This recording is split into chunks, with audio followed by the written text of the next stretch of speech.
은혜가 풍성하셔서 저희의 모든 것을 주관하여 주시는 하나님, 오늘도 거룩한 주일 저희들 하나님의 위로를 그리워하며 하나님의 말씀을 그리워하며 성도 간의 교제를 그리워하며 함께 예배드릴 수 있도록 이 자리에 모이게 하시니 감사를 드리옵나이다. 주님께서 늘 크시고 높으시고 우리가 그 주님을 찬양하지만 때로는 우리 기도 응답에 더디시고 또 우리의 부족한 믿음을 가지고 보기에는 외면하시는 것처럼 보였을 때가 많았음을 이 시간 고백합니다. 그러나 주님, 저희 사랑하는 우리 평화의 교회 성도들이 참으로 오랫동안 평화를 위하여 기도하였고 세상의 온갖 비난들 속에서 참 주님의 가르침이 무엇인지를 지키며 살아온 긴 세월이 있었습니다. 때로는 주님의 응답이 더뎌서 때로는 우리가 잘못된 길을 가고 있는 것은 아닌가라고 하는 두려움과 의심도 있었지만 저희들 살고 있는 이 땅과 우리가 떠나온 고국에서 들리는 여러 가지 소식들이 우리를 기쁘게 하고 그 모든 것들 속에 임재하시는 주님의 섭리를 생각할 때 우리가 더욱더 이 모든 일에 있어서 앞으로도 더욱더 기도로 주님께 간구해야 되겠다는 생각이 드는 이 시절입니다. 하나님, 지나간 역사 동안은 수많은 시행착오도 있었고 누가 누구를 서로 탓할 수 없는 서로 간의 책임들도 있었고 여러 가지 정황 속에서 우리가 많은 실패를 거듭하였지만 지금 되어져가는 이 모든 것들은 오로지 열매 맺는 결과가 나올 수 있도록 도와주시고 우리 모두가 그날 함께 평화와의 춤을 출 수 있는 그 결과가 나올 수 있도록 주님, 저희들 마지막까지 지치지 않고 기도하겠사오니 주여 우리 기도에 응답하여 주시옵소서.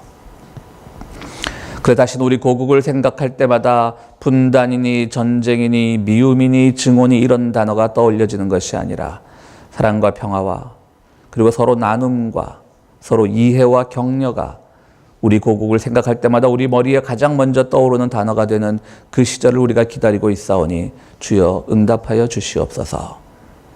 특별히 우리 고국을 생각할 때 5월은 우리 어린이날도 있고 어버이날도 있고 참 아름다운 푸르른 가정의 달이라고 우리가 부릅니다. 그러나 동시에 또 우리가 5월을 생각할 때마다 우리 민족의 비극도 많이 있었음을 고백합니다.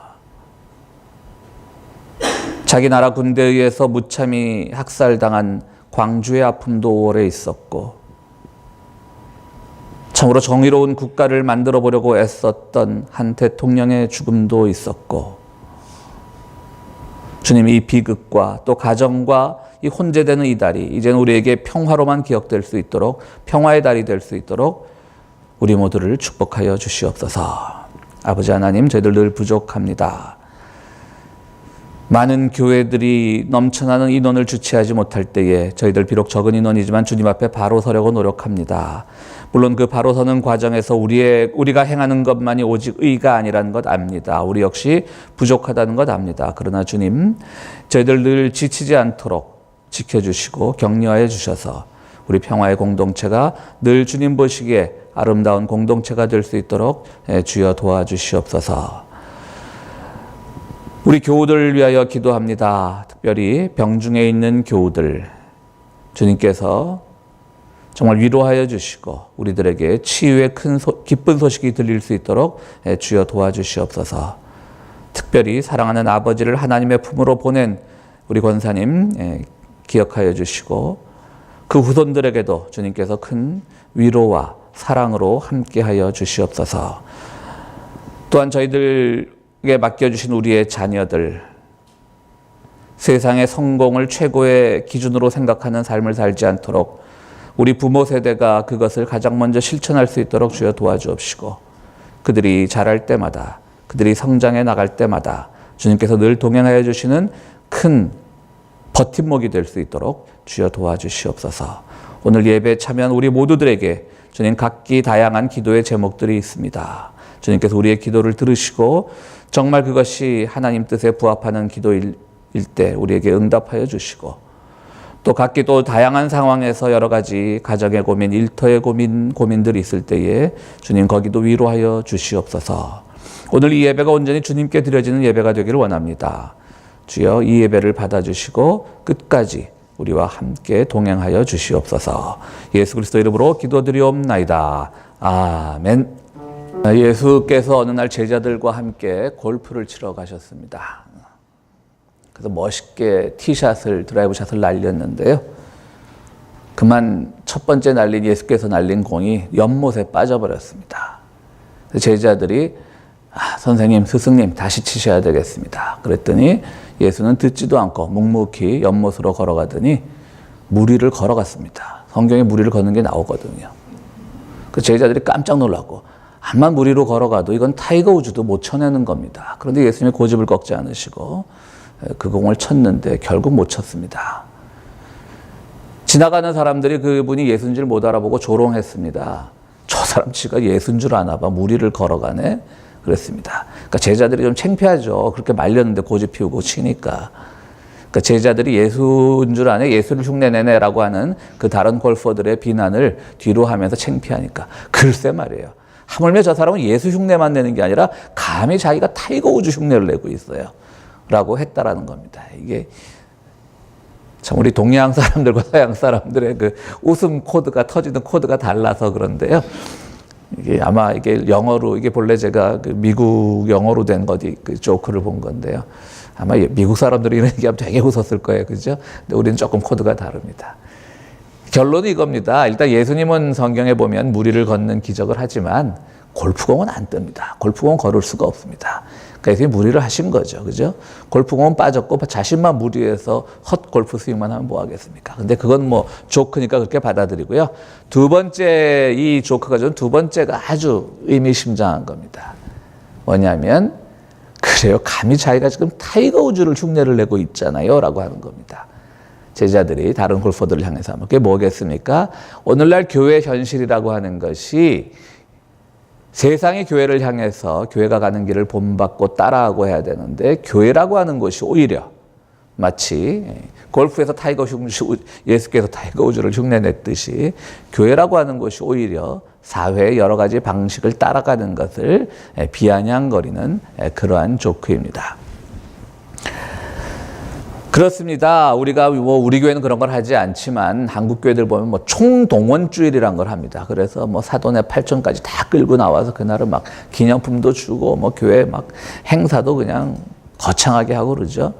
물론 이 전도 행사 중에 총동원주일이란 게 어느 정도 성공을 거둔지 잘 모르겠습니다만은 교회 전도 프로그램을 위해서 그런 걸 하는 것 자체는 전 비난하고 싶지는 않지만 왜 하필 이름이 총동원주일이냐는 거죠. 총동원이라고 하는 것은요, 1938년에 일본이 전시통제법이란 걸 만들면서 우리 조선 총동원령을 내려서부터 시작한 말입니다.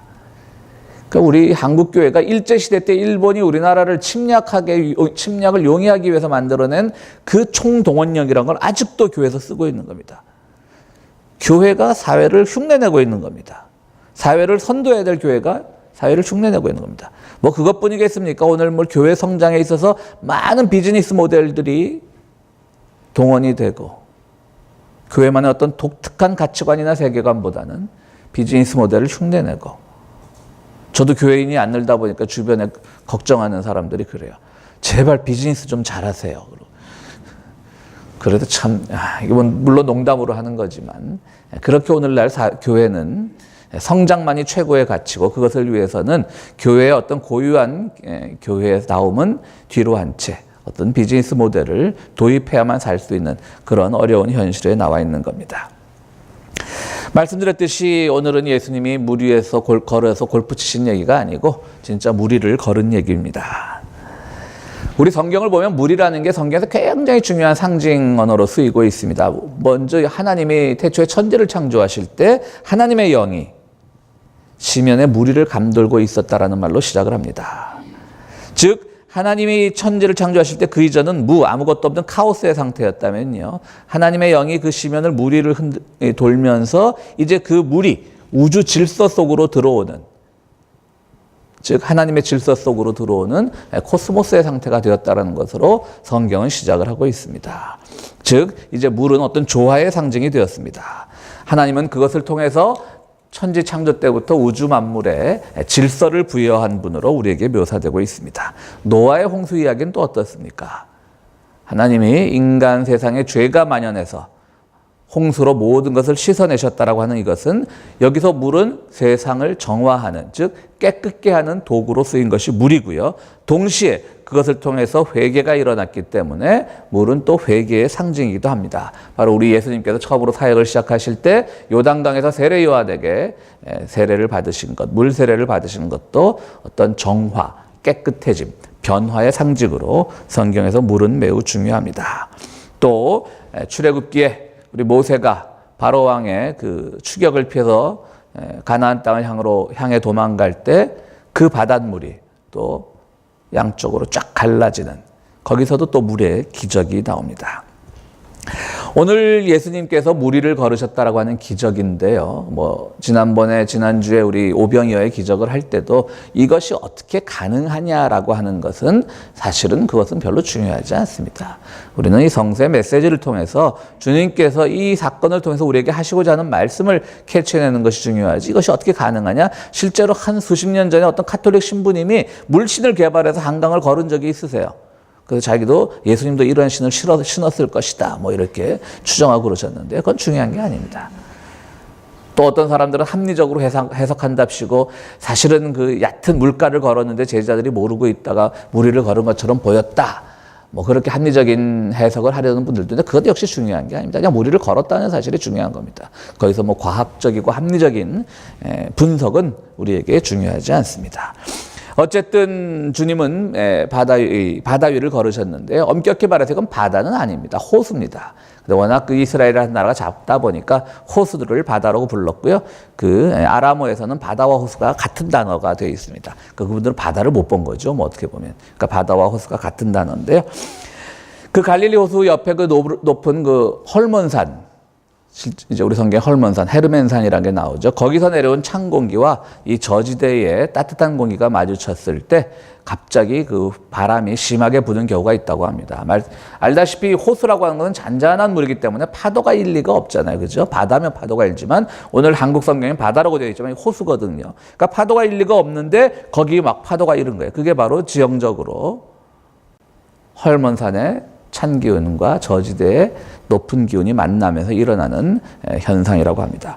그러니까 제자들이 막 배를 타고 가다가, 대부분 어부 출신들이란 말이죠. 배 젓는 데는 일가견이 있는 사람들이에요. 근데 배를 타고 가다가 갑자기 막 경험하지 못한 풍랑에 휩쓰이게 되니까 막 놀랬던 거죠. 근데 저기서 예수님이 뚜벅뚜벅 걸어오는 겁니다. 무리를 걸으시니까 뚜벅뚜벅보다는 철벅철벅 걸어오시는 겁니다.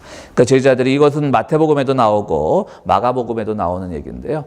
제자들이 오늘 요한복음 본문에는 그런 얘기들이 나오지 않지만 막 무서워하고 떨고, 심지어는 귀신이라 그러고, 심지어 또 어떤 제자는 막 우리가 물에 빠져 죽게 되는데 왜 지금이야 나타났냐고 예수님을 타박하고, 그런 장면들이 나옵니다. 어쨌든 예수님이 걸어와서 두려워하지 마라, 내가 왔다. 그러자 곧 풍랑이 잠잠해졌고 그 배는 맞은편 마을에 닿았다라고 하는 것이 오늘 본문입니다.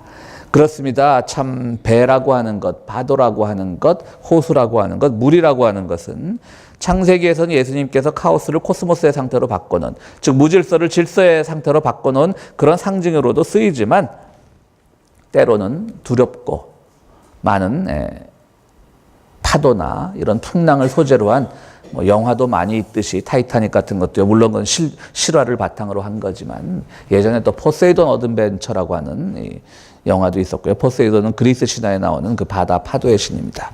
어쨌든 이 파도라고 하는 것, 바다라고 하는 것은 여러 가지 상징으로 우리들에게 받아들여지고 있습니다. 그렇다면 왜 예수님은 무리를 걸었고, 왜 예수님은 항상 제자들과 함께 있었는데 그 배에 타고 계시지 않았을까? 처음부터 왜 그 배에 타고 계시지 않았을까? 이것이 아마 오늘 본문을 이해하는데 처음으로 들어가기 위해서 우리가 고민해야 될 부분이라고 생각을 합니다. 바로 전 사건은 우리 지난주에도 나눴듯이 오병이어의 기적의 사건이었습니다. 수천 명을 먹이셨습니다. 어린아이가 가져온 그 5개의 떡과 2마리의 물고기로 수천 명을 먹이셨어요. 그 사람들이 뭘 하냐면요. 사람들이 예수님을 왕으로 추대하려고 합니다. 막 우리의 왕이 되어 주십시오. 그 예수님이 잠시 피한 겁니다. 예수님은 사실 평화의 왕으로 오셨어요. 그럼 사람들이 추대하면 뭐 못 이긴 척하고 받아들이셔도 되는데 왜 피했을까요? 우리가 살아가는 데 있어서 먹는 것은 물론 중요합니다. 뭐 우리 흔히 하는 말로 먹고 살자고 하는 일인데요 라고 하지 않습니까? 먹는 것은 물론 중요합니다. 그런데 그보다 더 중요한 것은 어떻게 먹는가가 중요한 겁니다. 어떻게 먹는가. 여기서 뭐 어떤 식사 매너를 말하는 게 아닙니다. 어떻게 우리가 삶을 영위하느냐. 수단 방법을 가리지 않고 삶을 영위하면 그것이 다 영위 되는 것이냐. 그게 아니라고 하는 것이죠. 적어도 우리는 도덕적으로 혹은 기독교인이라면 하나님의 뜻에 맞게 그렇게 먹어야 되는 겁니다. 누구의 것을 뺏어 먹어서도 안 되고 누군가가 주변에서 굶고 있는데 나 혼자 배부르자고 그렇게 먹어서도 안 되는 겁니다. 어떻게 먹는가가 중요합니다. 먹는 건 물론 중요합니다. 그러나 어떻게 먹는가가 중요한 것입니다. 예수님은 오병이어의 기적을 통해 가지고 소년이 가져온 그 조그만 식량이라도, 이 적은 양의 식량이라도 모든 사람이 나눌 때 엄청난 효과가 있다는 걸 보여주셨습니다. 먹는 것보다는 그 나눔이라고 하는 어떻게를 강조하셨습니다. 그러나 빌립이라고 하는 제자는 이 많은 사람이 돈도 없는데 어떻게 우리가 돈도 없는데 어떻게 이 많은 사람을 먹입니까? 나누어 먹는다라고 하는 거기에 초점을 맞추기보다는 지금 돈이 없습니다라고 하는 자기 상상력의 빈곤을 드러냅니다. 그러다가 예수님한테 타박을 듣습니다. 주님께서 오병이어의 기적은 배고픈 사람들을 먹이려고 하는 주님의 어떤 측은지심에서 나온 것은 맞지만 바로 그 기적이 일어나기 위해서 주님께서 가르쳐 주신 것은 어떻게 먹을 것인가, 남의 것을 뺏어 먹을 것인가, 나만 먹을 것인가, 그게 아니라 나눔이라고 하는 것이. 그리고 그 나눔의 앞에서는 빌립처럼 동계산을 해봐가지고 이 많은 사람을 먹으려면 200데나리온이나 있어야 되는데 이것을 먼저 계산하는 것이 아니라 누군가와 함께 먹는 것이 더 중요하다는 것을 주님께서 가르쳐 주셨는데요. 막상 대중들은 배가 부르고 나니까 아무 생각이 없는 거예요. 야, 저 양반 기적의 능력이 뛰어나다. 마술의 능력이 뛰어나다. 우리 저 사람을 왕으로 채우면 이제 우리 뭐 농사 안 지어도 되겠다. 뭐 기껏 해봤자 떡 몇 개 가지고 우리 백성 다 먹일 거 아니냐. 왜 그런 사람들 없었겠어요. 막 왕으로 추대하려고 하니까 예수님이 당연히 도망가시죠. 나는 그렇게 너희들이 그런 반응을 하라고 내가 너희들을 먹인 게 아니라고 하는 것이죠. 우리 오래전에 그 이명박 정부 시절에 우리 고국에서 이 수입 쇠고기 파동이 나서 수많은 사람들이 촛불 집회를 했던 것을 기억하실 겁니다. 소위 말하는 광우병 파동입니다. 지금 와서는 일부에서는 광우병의 위험성이 과장됐다. 그래서 이 보수적인 사람들은 그때 이 가짜 뉴스에 속아서 그냥 광우병이 모든 그 미국산 소고기만 먹으면 다 걸리는 걸로 알고 그렇게 데모에 나왔다. 그러고 또 일부에서는 아니다. 광우병의 위험성은 여전히 존재한다. 많은 설왕설래가 있는데요. 저는 이거는 우리 논쟁의 주제와는 상관없다고 생각을 합니다. 그건 중요한 논쟁의 본질이 아닙니다. 이명박 씨가 대통령이 될 때 약속이 뭐냐면 모두 부자 만들어주겠다는 거였어요. 여기서 어떻게는 나오지 않았어요.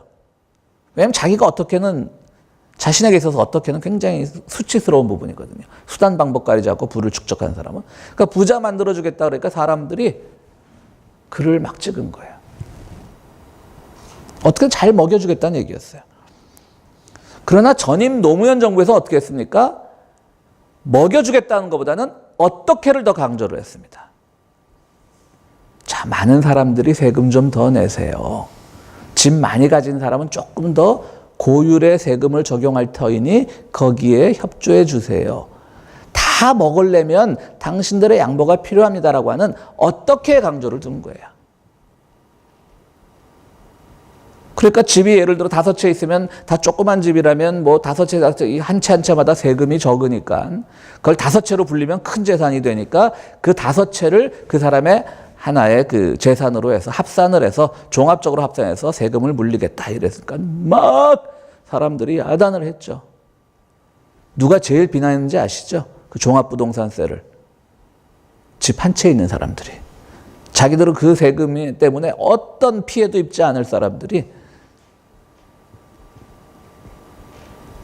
그러니까 그게 싫어서 내가 벌은 거는 내가 마음대로 써야지 왜 내가 나눠 먹어야 되고 내가 왜 내 이웃을 위해서 더 많은 세금을 내야 되고 이게 싫었던 사람들이 여러분들 다 부자 만들어주겠으니까 막 투표를 한 거예요. 그러다가 와서 무슨 백성들이 그 자기를 그렇게 부자 만들어주겠다고 찍은 걸 아니까 무슨 백성들이 소고기도 못 먹어서 다 뭐 배고 쫄쫄 굶는 줄 알고 막 미국이랑 쇠고기 협상하고 와갖고 자랑하죠.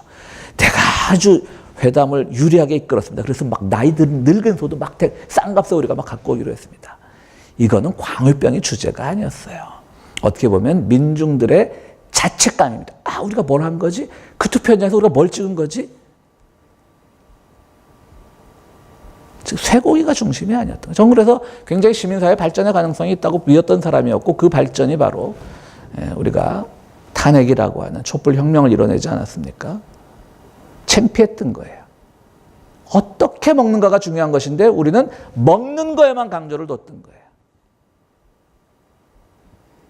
바로 그런 것이 오늘 주님께서 말씀하신 게 바로 그거예요. 지금 우리가 정말 평화의 소식들이 들리고 있는데요.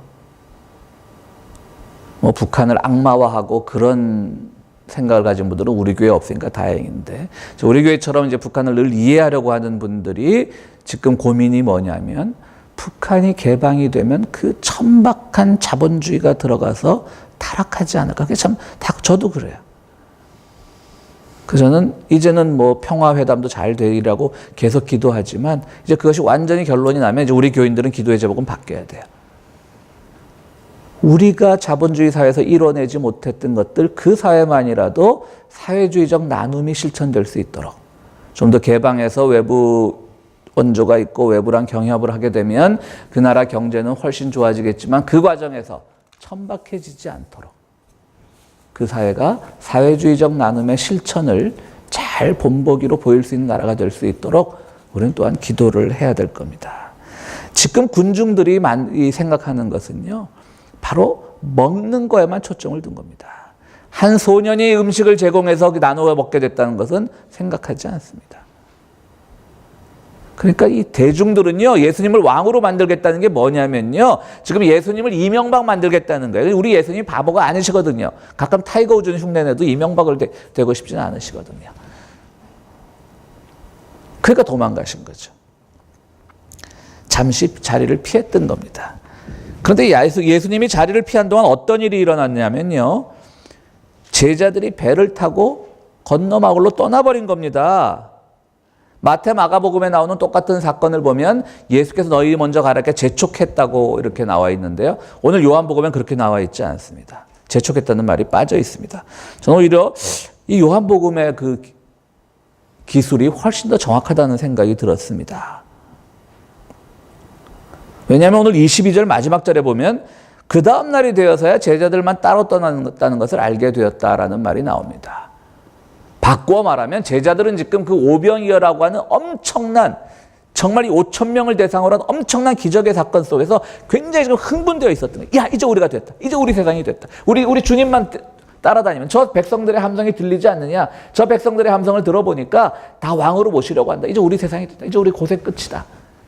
그래갖고 배를 타고 막 건너 마을로 건너가는 거예요.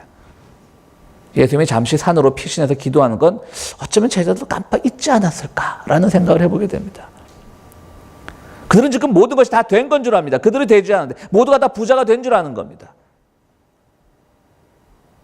그래서 그들은 건너 마을로 산으로 갔어요. 준비가 안 된 제자들이 배를 타고 간 겁니다. 어디 공짜로 탔겠습니까? 그 사공한테 갑질을 했겠죠. 오늘 낮에 봤지? 우리가 그분의 직제자들이야. 그분이 오늘 기적 일으키는 거 봤지?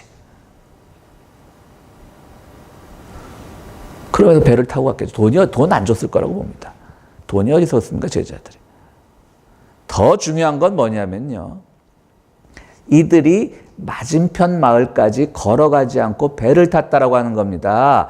물론 배는 이 운송 도구 중에 가장 느린 것이지만요, 어쨌든 그 갈릴리 호수가 그래도 꽤 바다로 불릴 만큼 꽤 큽니다. 거기를 돌아서 가는 것보다는 배로 가는 게 지름길입니다. 본래 제자들은 전도하면서 선교하면서 풍찬 노숙하면서 민중들의 아픔과 함께하면서 전도하는 것이 그들의 목적이었는데 오늘 이 승리에 도취된 제자들은 배를 타고 간 겁니다.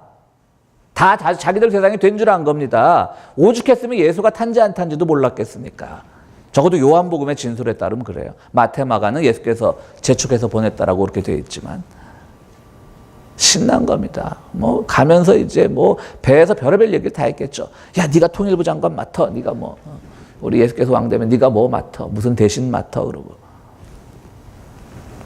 우리가 흔히 하는 말로 샴페인을 일찍 터뜨리고 싶었던 겁니다. 편하고 싶은 마음에 배를 탔습니다. 더 이상 이제 풍찬노숙하면서 길 위를 걸어가면서 사람들에게 손가락질 받고 배고파서 남의 밀밭에 들어가서 미리삭을 따먹는 그런 일을 하기 싫었습니다. 이제 조금만 주님이 조금만 한 보리떡 하나만 주면 뭐 5,000명도 먹였는데 우리 12명 먹이는 거 쉬울 거 아니야 라는 생각이 가득 찼을 겁니다. 의수되고 싶었습니다. 완장을 차고 싶었습니다. 우리 잘 아시던 한국의 영화배우 문성근 씨, 우리 문익환 목사님의 아들이죠. 뭐 한동안은 참 그 민주화 운동에도 많은 애를 썼지만 이제 세상이 바뀌어서 연기에만 전념하시는 것 같던데, 그분이 이제 TV 드라마를 처음으로 주연한 게요, 천사의 선택이라고 하는 그런 드라마였습니다. 꽤 한 90년대 초반, 꽤 오래된 드라마죠. 그게 누구냐면 그 A.J. 크로니른이라고 하는 그 성체라고 하는 소설을 이제 드라마화했던 그런 작품인데, 거기서 이제 문성근 씨는 굉장히 어렵게 자란 사람으로 나옵니다. 고아가 돼서 어렵게 큰 집에서 그냥 눈치 보면서 자라다가 그래서 공부를 잘해서 의대를 가가지고 의사가 됐습니다. 그런데 보통 가난하게 자란 사람들이 의사가 되면 이렇게 막 돈에 막 그 포원을 쥐기가 쉬운데, 자기 약속한 대로 정말 가난한 사람들을 돕는 그런 의사가 되어서 동네에서의 젊은 의사가 굉장히 평가도 좋습니다. 정말 이 젊은 사람이 어떻게 그런 생각을 해? 큰 병원 가서 출생을 생각하지 않고 우리 같은 낙후된 동네에서 이런 생각을 해? 그래서 아주 사랑하는 아주 예쁜 아내도 얻었습니다. 그런데 어느 날 아내가 장을 갔다가 돌아오는데 자기 집 겸 병원으로 쓰는 그 건물 앞에 멋있는 차가 한 대 세워져 있는 겁니다. 그러자 아내가 와서 남편인 문성근 씨에게 묻습니다. 아, 이 차가 뭐예요? 그랬더니 아, 내가 하나 샀어 라고 합니다. 근데 그 아내는 의사가 돈 많이 번다 그래서 시집 오는 아내가 아니라 정말 그 남편이 가난한 마을에서 가난한 사람들을 위해서 애쓰는 모습에 감동해서 결혼을 한 사람이었거든요. 그러니까 아내가 막 화를 냅니다. 왜 이러느냐. 그러자 저는 아직도 그 대사가 귀에 생생합니다. 30년 된 드라마인데요. 그게 어떻게 보면 제 인생의 어떤 좌우명 같은 것도 됐는데요. 나 이 정도면 요 차 하나 정도 누릴 수 있잖아. 내가 뭘 잘못해? 의사 됐어. 돈 잘 벌어. 그러면서도 내가 돈의 노예가 되지 않고 마을 사람들한테, 주변의 가난한 사람들한테 의료 봉사도 많이 해. 그런데 내가 무슨 막 돈을 어디다 쌓아놓은 것이 아니라 그냥 나도 좀 편하게 다니고 싶어서 고급 차 하나 샀는데 이 정도는 나도 할 수 있지라는 말이 저는 아직도 그 뇌리에 생생합니다. 늘 제가 교만해지려고 할 때 이 정도면 나도 그럴 수 있잖아라고 하는 그런 마음을 갖지 않기 위해서 늘 애를 씁니다. 지금 제자들은 그 드라마를 못 봤던 거죠. 우리 이 정도면 이제 할 수 있잖아. 우리 이 정도면 배 타고 여행할 수 있잖아. 이게 배가요, 흔들리고 그러니까 그런 거죠. 사실은 이 배가요, 요즘 말로 하면 크루즈 탄 겁니다. 크루즈. 야, 오늘 우리가 수천 명을 먹였잖아. 이제 왕이 될 사람이잖아. 저분이 겸손해서 안 되려고 하는 거지. 우리 이 정도는 할 수 있잖아 라고 하는 거예요. 지금 제자들의 마음은. 그때 바로 풍랑이 일어난 겁니다. 그때 그들이 들어보니까 자기들은 좀 다 이룬 줄 아는데 보니까 주님이 안 계신 거예요. 그런데 갑자기 물 위를 철벅철벅 걸어오시더니 풍랑을 잠잠케 하셨습니다. 그러자 결국은 그 배는 아주 안전 운항을 해서 맞은편 마을에 닿게 되었습니다. 그렇습니다. 오늘 물 위를 걸으셨다라고 하는 주님의 기적은요, 우리들에게 가르쳐주는 메시지는요, 우리가 교만해지려고 할 때, 교만이라는 건 대단한 게 아닙니다. 나 이 정도면 됐잖아? 나도 좀 뭐 적당히 살면 되잖아? 라고 하는 것이 아니라 그것이 바로 교만인 것이고요. 그 교만해지려고 할 때 항상 우리 삶에는 풍파가 일어나기 마련입니다. 우리가 풍파나 고난에 처했을 때 지금 나에게 있어서 그 풍파와 고난의 요인이 어떤 것인지를 먼저, 무엇이 이런 풍파와 고난을 가져왔는지를 성찰해 보는 것이 중요합니다. 한국 기독교인들이 가장 큰 약점이 뭐냐면 고난 당해놓으면 옆에서 보면 자기가 자초한 고난이에요. 근데 주님이 나를 시험하십니다. 그래요. 옆에서 굉장히 웃겨요. 누가 봐도 저건 자기가 자초한 고난인데 주님이 나를 시험하고 계십니다. 야고보서에 그러거든요. 우리 주님은 누구도 시험하지 않으십니다. 그냥 자기가 불러들인 겁니다. 고난이. 오늘 제자들이 풍랑을 당한 것도 마찬가지예요. 이미 호숫가에서 그러니까 어부하면서 배를 운행하는데 이골이 난 사람들이 풍랑에 겁을 먹었다라고 하는 것은 이미 그들이 과거에 그 어부 때 그 순박했던 생활 다 잊어버린 거고요. 예수님과 함께 다니면서 정말 풍찬 호숫가든 그 생활을 다 잊어버리고 나 이만큼 배 누릴 수도 있잖아. 아마 그들이 배도 자기 배가 아니니까 자기들이 배를 젓지도 않았을 거라고요. 뱃사공이 따로 있었을 거라고. 오늘 우리가 이 물리를 걸으신 기적을 통해서 우리 삶의 풍파가 일어날 때, 우리 삶의 고난이 일어날 때 우리가 주님을 바라보면서 우리 삶에서 내가 자초한 요인이 무엇인가를 성찰해보는 태도가 필요합니다. 또 우리는 그 믿음의 길이란 두 번째로 주는 메시지는요. 믿음의 길이란 항상 힘든 돌짝밭을 걸어야 되는 겁니다. 어찌 보면 참 남들은 다 편하게 사는데 왜 우리는 교회 와서 주의를 지키면서 교회 오면서 왜 우리는 자꾸 돌짝밭만을 걸어야 되느냐. 우리도 크루즈 한번 타보자. 이런 생각이 들 수도 있는데요. 그거는 예수님께서 우리에게 고난을 주려고 하는 것이 아니라 우리의 가치관이 왜곡되지 않도록 우리를 붙드시는 겁니다. 우리가 끝까지 이 믿음의 경주에서 승리할 수 있도록, 끝까지 바로 살 수 있도록, 끝까지 주님 앞에 나아가서 우리가 주님한테 잘했다 칭찬받을 수 있도록 그 길을 가기 위해서 우리는 여전히 가야 될 돌짝밭길이 있는 겁니다. 험해도 손가락질 당해도 우리가 가야 할 돌짝밭길이 있는 겁니다. 근데 제자들은 그걸 몰랐던 거죠. 겨우 오병이어의 기적 앞에서 그들은 늘 다니던 호수를 삥 둘러가는 먼 길을 택하지 않고 그들은 배를 택했던 겁니다. 세 번째로 중요한 메시지는 그럼에도 불구하고 즉 우리가 교만에 빠지거나 너무 편한 길로 가려고 할 때 주님은 우리를 탓하시기보다는 그 순간 우리에게 나타나서 우리를 위로하시고 우리를 격려하시고 우리가 바른 목적지에 닿을 수 있도록 우리를 인도해 주십니다.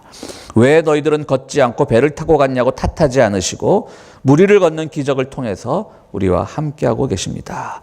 이제 풍랑을 만나 당황한 제자들 앞에서 용기를 주시고 힘을 주시면서 두려워하지 말라고 우리를 위로하십니다. 주님이 나타났을 때 제자들은 자기들도 모르는 사이에 건너편 마을에 도착해 있었다라고 오늘 본문은 정합니다. 우리에게 전한 이 본문의 메시지, 최종 메시지는 무엇이냐? 우리가 삶 속에서 어떤 물결과 파도를 경험한다 할지라도 주님을 바라보면서 주님께서 가르쳐 주신 그 메시지에 집중한다면 바로 가고자 했던 그 목적지, 주님과 함께 도달할 수 있을 것입니다. 우리 사랑하는 평화의 교회 성도 여러분들이 어찌 보면 힘든 길을 가고 있지만 그럼에도 불구하고 때로는 우리가 나 이만하면 됐잖아라는 생각에 빠지지 않고 갈 수 있었던 것은 다 주님의 인도하심 덕분일 것입니다. 늘 그 주님을 믿고 따르면서 주님과 함께 우리가 가고자 했던 삶의 목적지에 평안히 도달할 수 있는 여러분들이 되시기를 간절히 바랍니다. 우리 함께 기도하시겠습니다.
거룩하시고 자비로우신 하나님, 저희들 이 세상 험한 풍파 살아갈 때도 주님께서 늘 저희를 위로하시고 함께 저희와 가고자 했던 목적지로 인도하여 주심을 믿습니다. 때로는 주님께서 우리의 삶에 여유를 주시고 기쁨을 주실 때도 있는데 그때마다 우리가 나는 이것을 받을 만한 자격이 있지라는 교만에 빠지지 않도록 도와주시고 주님과 함께 가는 길은 평안하지만 힘든 길, 힘들지만 구원의 길, 그리고 동시에 기쁨의 길이라는 것을 깨달으며 늘 주님과 동행하는 우리들이 될 수 있도록 주여 도와주시옵소서. 주님의 전을 찾으면서 귀한 예물을 가지고 나온 손길들이 있습니다. 이 예물이 쓰이는 곳에 주님 함께해 주시고 드리는 그 손길마다 주님과 함께 생각하고자 하는 그 목적지에 도달할 수 있는 기쁨을 허락하여 주시옵소서. 예수 그리스도 이름으로 기도드리옵나이다. 아멘.